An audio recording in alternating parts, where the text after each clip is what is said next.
আসসালামু আলাইকুম, hello beautiful people, কেমন আছো সবাই? আমি তো আলহামদুলিল্লাহ অনেক ভালো আছি। তো আজকে চলতেছে আমাদের বাসায় ঢোলকি প্রোগ্রাম, মানে বাংলায় মেহেদি প্রোগ্রাম। এটাকে পাকিস্তানিতে ঢোলকি প্রোগ্রাম বলে, ছেলেদের প্রোগ্রাম হলে। তো আমরা ছেলেদের প্রোগ্রাম দেখে ওইভাবে থিমটাকে রেডি করেছি। খুব সিম্পলে আমরা আমাদের দোলনাটাকে ডেকোরেশন করেছি। এই দোলনাটা বরের ভাই, মানে আই মিন আমার হাজব্যান্ড, আমাকে অনেক শখ করে গিফট করেছিল।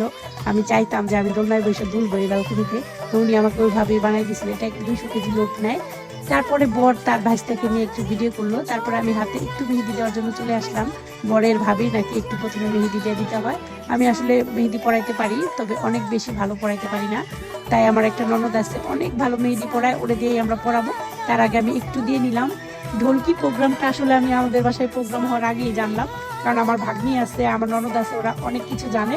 তো ওরাই আমাকে বললো যে ভাবি, ছেলেদের প্রোগ্রামটা ঢোলকি বলে, মেহেদি বলে না। তাই আমি ভাবলাম মেহেদি প্রোগ্রামটাকে তাহলে আমরা ঢোলকিই বলি। আসলে এটা সম্বন্ধে তোমরা কে কে জানো অবশ্যই কমেন্টে জানাবা, আমি কিন্তু জানি না।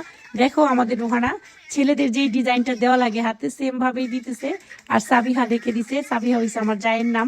মাশাআল্লাহ, রোহানা এত সুন্দর করে মেহেদিটা পড়াইছে, আমার এত ভালো লাগছে। আমি বলছি রোহানা তুই বেস্ট মেহেদি আর্টিস্ট হবি একদিন।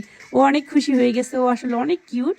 আমরা সবাই হাতে মেহেদি পড়ছি, বাট ভিডিও নেওয়া হয় নাই। অন্য একটা সময় তোমাদের সাথে ওই ভিডিওগুলো শেয়ার করব। তো আমাদের ছোট ছোট অনুষ্ঠানগুলো তোমাদের কেমন লাগতেছে অবশ্যই কমেন্টে জানাবা, আর আমাকে উৎসাহিত করবা যে নেক্সট ভিডিও তোমরা দেখতে চাও। হ্যাঁ, আমার দেবরের নাম কিন্তু মেহেদি হাসান।